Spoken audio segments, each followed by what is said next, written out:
ఒక చిన్న మంచి మాట లోపల మనిషికి భాగ్యము అని ఎప్పుడు తృప్తి పడతాడో తెలుసుకుందాం.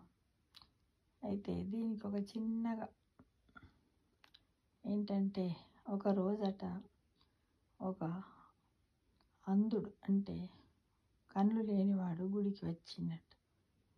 అది చూసిన జనం అంతా నవ్వుకున్నారట. ఎందుకంటే కళ్ళే లేవా, దేవుణ్ణి ఎట్లా చూస్తాడు, అవసరమా, ఈయన ఎందుకు వచ్చిండు గుడికి అనుకొని అందరు నవ్వుకుంటున్నారట. అయితే ఆ శబ్దాన్ని మాత్రము భగవంతుడు ఈ కళ్ళు లేని వాళ్ళకు వినికిడి శబ్దము, స్పర్శ శక్తిని చాలా ఇస్తాడు మిత్రమా. ఇది నేను ప్రాక్టికల్గా చూశాను. మా ఫ్రెండ్ అలానే ఉంది, చాలా అమ్మాయికి. అయితే వాళ్ళందరూ చూసి నవ్వుకుంటుంటే వాళ్ళు మాట్లాడుకుంటున్నటువంటి మాటలను వింటున్నాడు కదా, నన్నే అంటున్నారని చాలా మనస్సులో బాధపడుకున్నారట. కానీ ఒక ఆయన ఇలా అడిగాడట, ఉండబట్టలేక, దేవుడి దర్శనానికి వచ్చావు, నీవు దేవుడిని చూడగలవా అని అడిగిండట. అడిగితే అప్పుడు ఆ అంధుడు ఏమన్నాడట, దేవుడిని చూస్తానో చూడను, కానీ దేవుడు నన్ను చూస్తాడు కదా, అదే నా భాగ్యము, కాబట్టి అదే నా అదృష్టంగా భావించి నేను గుడికి వచ్చాను.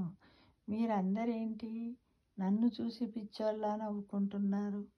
మీరు కళ్ళతో చూసినంత మాత్రాన భగవంతుడు మిమ్మల్ని చూస్తాడని మీరు అనుకుంటున్నారా?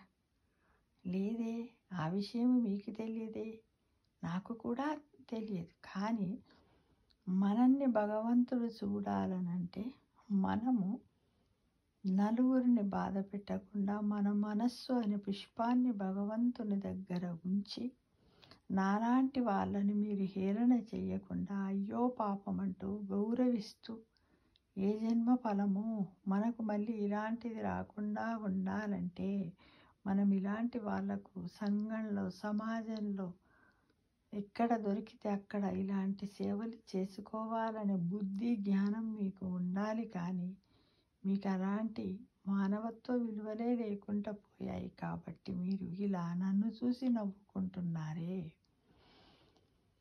ఇది మీకు ఎంత మాత్రం కరెక్ట్ కాదు. మీరు ఎన్ని కళ్ళు పెట్టి ఎన్ని గంటలతో చూసినా ఒకటే, కళ్ళు లేకుండా నేను స్వామి స్వామి అని మనస్సులో స్మరిస్తే కూడా అంతే అనే విషయాన్ని మీరు అన్నీ ఉండి కూడా గుడ్డి వాళ్ళలా ప్రవర్తిస్తున్నారు. మీకు నాకు తేడా ఏముంది, మీకంటే నేనే గొప్ప కదా అని ఈ అంధుడు వాళ్ళకి సమాధానం ఇచ్చాడట. అప్పుడు వాళ్ళు ఒప్పుకుంటారా? ఒప్పుకోరు. చాల్తీ బాగానే చెప్పొచ్చావు అని అన్నారట. అది ఎప్పుడు మళ్ళా వాళ్ళకి ఎన్నో జన్మల తర్వాత మళ్ళా అదే గుడి దగ్గర ఎవరైతే ఈయనని హేళన చేసి, ఎవరైతే నీకు దేవుడు కనపడతాడా అని అడిగారో అతనే కొద్ది రోజుల తర్వాత, మళ్ళీ జన్మ కూడా అవసరం లేదు, ఈ జన్మలోని కొద్ది రోజుల తర్వాత తను ఏదో ఒక ప్రమాదం లోపల తనకు కళ్ళకు ప్రమాదం, యాక్సిడెంట్ లాగా జరిగి 2 కళ్ళను కోల్పోయాడట ఆ వ్యక్తి. అప్పుడు అతన్ని వాళ్ళ బంధువుల గుడికి తీసుకొచ్చారట. వచ్చినప్పుడు అంటున్నాడట, ఏమని, ఈ అంధుడు రోజు అక్కడే ఉంటాడు కదా, గుడి దగ్గర ఉండి నలుగురు వేసినటువంటి ఏదో భిక్షాన్ని తీసుకోవడం, అక్కడ ఉంటాడు కదా. అక్కడికి వచ్చిన తర్వాత ఏమంటున్నాడట వాళ్ళతో, ఈ చెట్టు కింద ఒక అంధుడు ఉండేవాడు, అతను ఉన్నాడా ఇప్పుడు ఒకసారి చూడండి అని చెప్తున్నాడట. ఆ మాటలు ఈ అంధుడు విన్నాడట. ఎందుకు అని పక్కన ఉన్న వాళ్ళు అడిగితే, నేను ఒకరోజు గుడికి వచ్చినప్పుడు ఆ అంధుడిని అన్నాను, ఏమని, నీకు భగవంతుడు నీకు దర్శనమిస్తాడా, నువ్వు దేవుణ్ణి చూడగలవా అని అన్నాను నేను. అంటే అతను ఏమన్నాడంటే, ఆ దేవుడే నన్ను చూస్తాడు కదా, అదే నా భాగ్యం అని అన్నాడు. నేను కూడా ఈరోజు ఆ స్థితిలోనే ఉన్నాను. ఆ రోజు నేను అన్నదానికి ఇప్పుడు నేను శిక్ష అనుభవిస్తున్నాను. కాబట్టి మీరెవ్వరు కూడా అలాంటి పొరపాటు చేయకండి.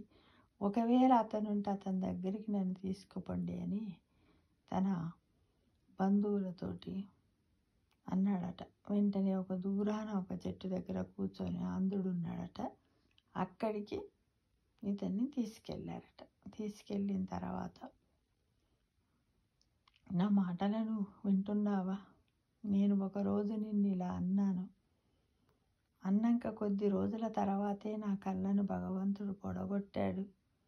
కాబట్టి నేను ఎంతో పశ్చాత్తాపపడుతున్నాను. నన్ను క్షమించు, నన్ను మన్నించమని కోరుకున్నాడట. అంటే మనము ఏ జన్మలో చేసిన పాపాన్ని ఆ జన్మలోనే అనుభవింపజేస్తాడు భగవంతుడు, కావాలని మరీ చేసినట్టయితే. కాబట్టి తస్మాత్ జాగ్రత్త.